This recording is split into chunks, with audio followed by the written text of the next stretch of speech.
오늘도 이 새벽 주님의 전에 나오신 여러분들을 예수님의 이름으로 환영하고 축복합니다. 어, 혹시 드라마나 영화 이런 것들 좋아하시나요? 최근 드라마나 영화, 웹툰 등에서 몇 년간 많이 사용되고 있는 소재가 있습니다. 바로 회기물이라는 것인데요. 이 회기가 무엇인지 간단하게 설명을 드리자면, 회기는 한 바퀴 돌아 제자리로 돌아오거나 돌아가는 것을 의미합니다. 즉 현생에서 주인공이 고단한 삶을 살거나 또 어려운 환경에 처해 있던 이런 상황 속에서 죽음을 맞이하거나 특정한 사건에 의해서 현재 기억은 그대로 가진 채 과거로 돌아가는 것. 그래서 이미 미래를 경험한 이 주인공이 과거에서 이 미래를 미리 대비하고 일어난 사건들을 통해서 자신의 인생을 완전히 다른 사건으로, 다른 삶으로 바꿔버리는 이 소재를 바로 회기물이라고 부릅니다. 그런데 이 회기물의 소재를 가지고 있는 영화나 드라마나 만화나 이런 것들을 보면 공통점이 있습니다. 그 공통점이 무엇이냐면, 주인공이 미래에서 과거로 왔기 때문에 앞으로 미래에 무슨 일이 벌어질지 모두 다 알고 있다라는 것이죠. 그래서 비교적 소심했던 이 주인공이 담대해지고, 또 두려움이 많았던 주인공이 자신감이 굉장히 넘치는 사람으로 변하는 것을 볼 수 있습니다. 그 이유가 무엇일까요? 과거에는 자신이 어떠한 행동을 하기 전에는 이 행동에 대한 확신이 전혀 없었고, 또 어떠한 신뢰가 없기 때문에 작은 것 하나를 하더라도 굉장히 불안했었지만, 이제는 미래에서 그 결과를 미리 보고 왔기 때문에 무엇을 하든지 걱정거리가 없는 것입니다. 그 과정에서, 미래를 향하는 그 과정에서 작은 트러블이나 또 고난과 역경이 찾아올 수 있지만, 미래를 알고 있는 주인공에게는 이것이 문제가 될까요? 전혀 문제가 되지 않습니다. 왜냐하면 확정된 미래를 알고 있기 때문입니다. 이해를 돕기 위해서 한 가지 예를 들자면, 내가 지금 당장 돈이 없어도 1년 뒤에 당첨될 이 로또 1등의 번호를 알고 있다면 여러분들이 과연 돈 문제를 하시겠습니까? 당장은 돈이 없어서 힘들겠지만 1년 뒤 호화로운 생활을 할 자신을 생각하면서 또 버텨내고 이겨낼 것입니다. 그런데 왜 요즘 이런 소재의 드라마나 웹툰이나 영화가 많이 나올까요? 제가 생각해보니 제가 생각했을 땐 이렇습니다. 현재의 삶에 만족하지 못하고 또 과거로 돌아가 내가 알고 있는 이 미래에 소망과 희망을 품고 살아가고자 하는 이 현대인들의 마음이 투영된 게 아닐까, 이런 생각을 하게 됩니다. 참 희한하게도 소망과 희망을 품는다는 것이 현재의 내 삶을 바꿔주지는 못하지만, 그것을 품고 있을 때 마치 내 삶이 이전과는 완전히 바뀐 듯 같은 상황 속에서도 낙심하거나 무너지지 않고 이겨내게 만드는 것 같습니다.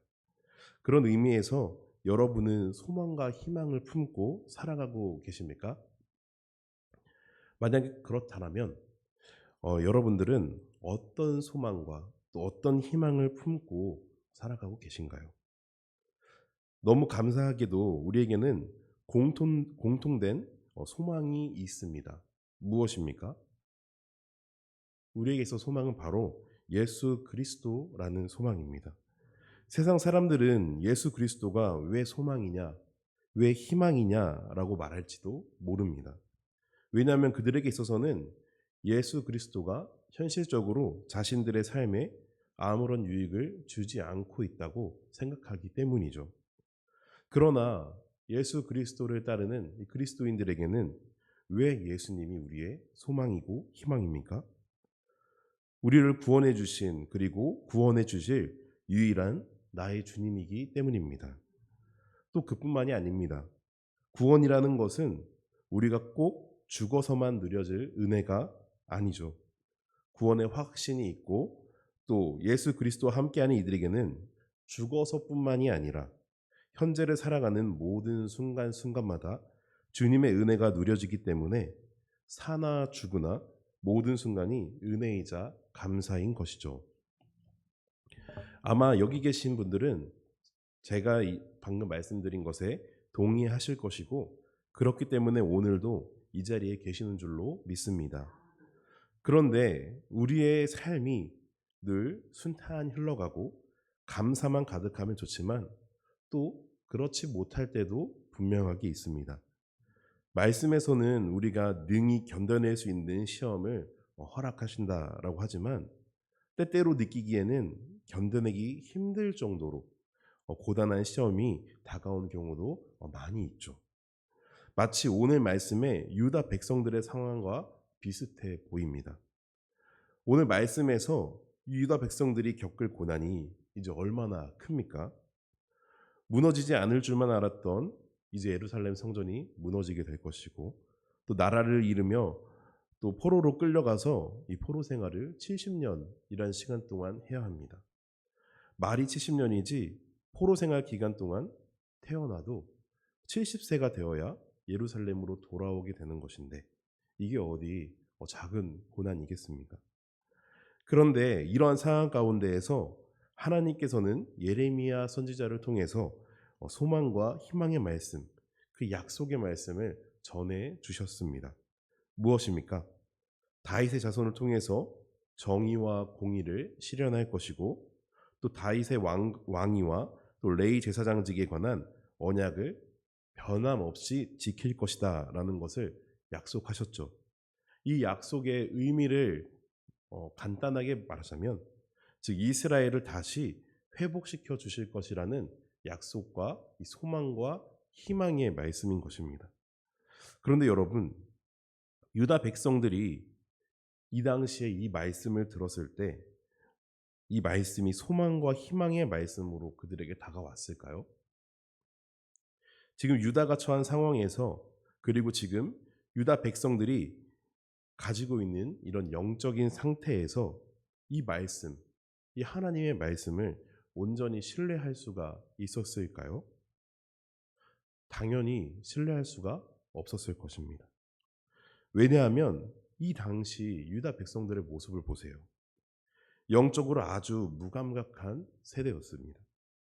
거짓 선지자의 거짓 예언을 신뢰하고 그들의 예언이 거짓인 게 분명하게 드러났음에도 불구하고 하나님의 말씀에 순종한 것이 아니라 하나님의 말씀을 전하는 일을 핍박하는, 오히려 더욱더 거부하고 거역하는 행위를 하지 않았습니까? 하나님을 신뢰하지 않는 이들이었기 때문에 결코 하나님의 말씀이 소망이나 희망의 메시지로 다가오지 않았을 것입니다. 오늘 이 말씀을 통해서 유다 백성들이 보여주는 모습은 오늘날 우리에게 아주 중요한 교훈을 전해줍니다. 무엇일까요? 하나님의 말씀이 믿어지지 않고 하나님의 이 말씀이 우리에게 소망으로 들려지지 않는다면 그것은 곧 내가 하나님을 신뢰하고 있지 않을 뿐만 아니라 유다 백성들과 같이 영적으로 아주 어두운 상황에 처해 있음을 말해주는 것입니다. 사랑하는 성도 여러분, 여러분들은 하나님의 말씀이 지금 어떻게 들려지시고 또 어떻게 다가오십니까? 그리스도인으로 사는 우리가 늘 행복하고 또 기쁘고 감사한 하루만 살아간다면 너무나도 좋겠죠. 그러나 그런 날보다 고통스럽고 고단하고 환난이 가득한 삶이 더욱 많게 느껴지지 않습니까? 그런 상황 가운데서 여러분에게 하나님의 말씀은 어떻게 다가오고 있습니까? 소망의 말씀, 희망의 말씀으로 다가오십니까? 아니면 그저 허황된 말씀처럼 들리십니까? 만약 소망과 희망의 말씀이 아니라 허황된 말씀으로 다가오고 있다면 더욱더 주님 앞에 기도하셔야 되고 더욱더 찬양하시기를 바랍니다. 그리고 그 뒤에 제가 말씀드릴 이 말씀에 더욱더 집중해 보시기를 바랍니다. 하나님께서는 오늘 말씀 17절과 18절을 통해서 소망과 희망의 말씀, 이 약속의 말씀을 예레미야 선지자를 통해서 전해 주십니다. 그리고 그 뒤에 20절의 말씀을 보면 절대로 변할 수 없는 이 자연적인 현상을 가지고 그 약속을 보증해 주고 계십니다. 쉬운 이해를 위해서 제가 20절 말씀을 쉬운 성경으로 읽어보도록 하겠습니다. 앞에 화면은 없으니 제가 드리는 말씀을 잘 집중해 주시기 바랍니다. 나 여호와가 말한다.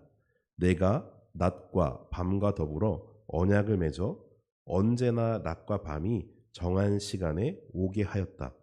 너희가 그 언약을 바꿀 수 있다면, 여기까지가 바로 20절 쉬운 성경의 말씀입니다. 이 말씀이 의미하는 바가 무엇입니까? 낮과 밤이 오는 것을 사람이 바꿀 수 있습니까? 절대로 바꿀 수 없습니다.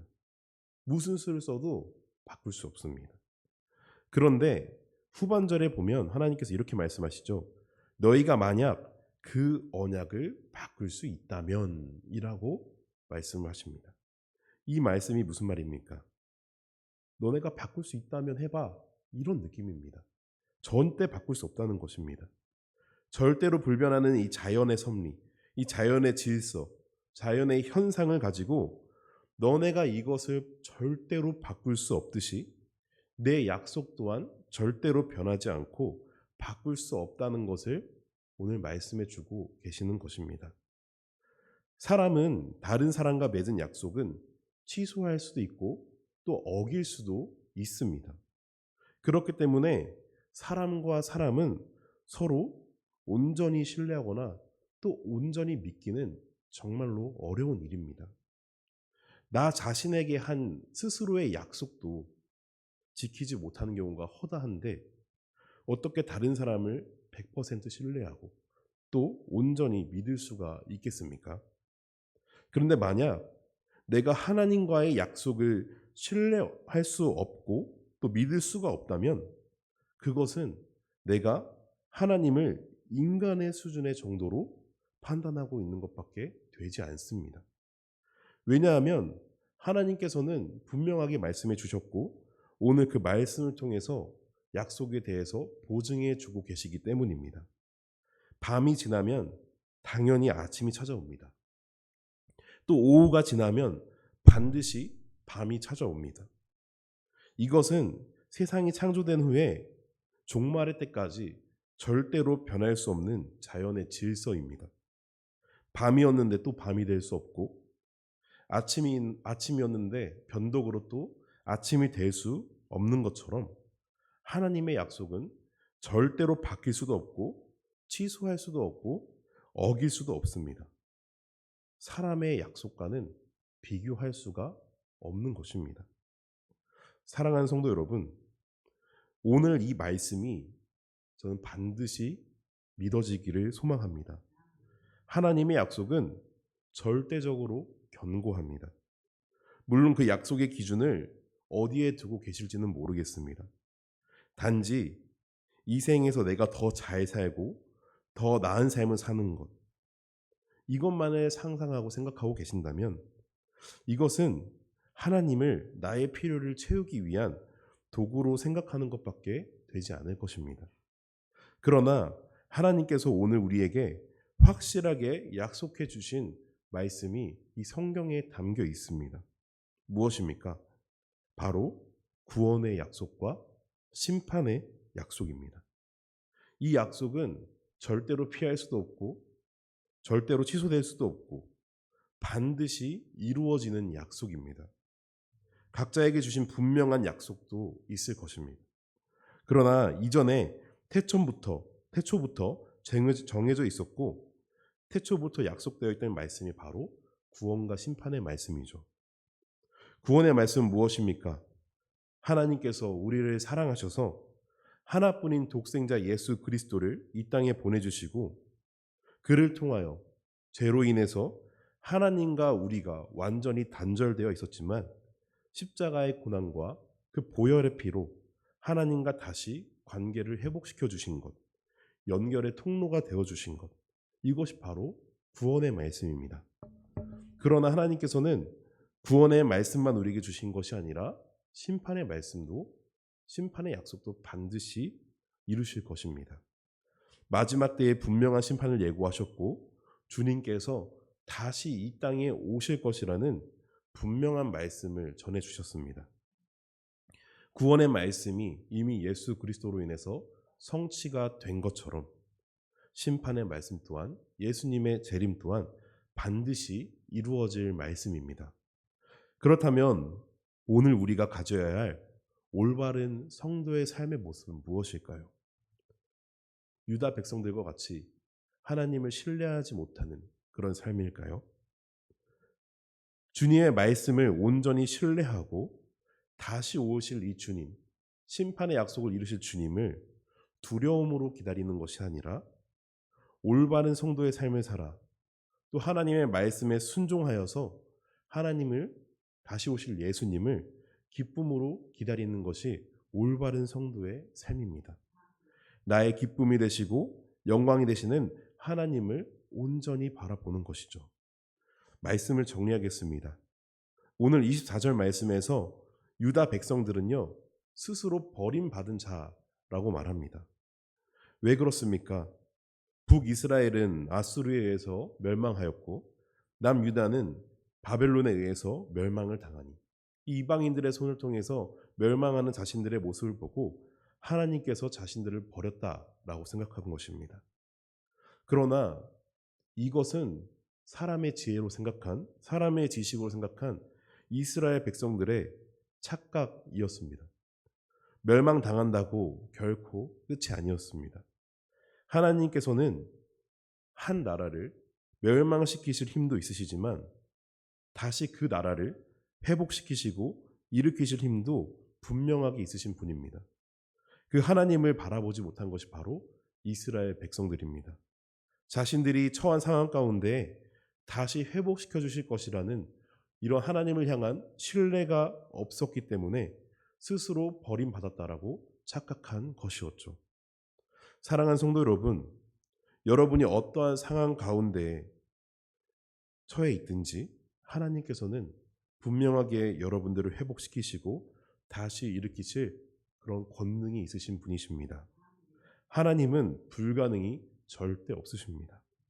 내가 처한 상황 가운데에 환경과 타협하여 하나님을 우리의 지식과 지혜 안에 가두지 마시고 스스로 버림받았다고 생각하지 마시고 다시 회복시키실 하나님을 온전히 신뢰하는 저와 여러분이 되시기를 소망합니다. 우리에게는 자연의 질서를 바꿀 힘도 없고 그런 능력도 없습니다. 이것이 의미하는 바는 하나님의 약속은 결코 우리의 힘과 우리의 능력으로는 절대로 바꿀 수가 없습니다. 하나님의 말씀이 반드시 이루어질 것을 신뢰하면서 오늘 하루도 주님을 찬양하고 또 주님을 기도하고 또 말씀대로 순종하는 성도의 삶을 살아가는 저와 여러분이 되시기를 예수님의 이름으로 축원합니다. 아멘. 기도하겠습니다.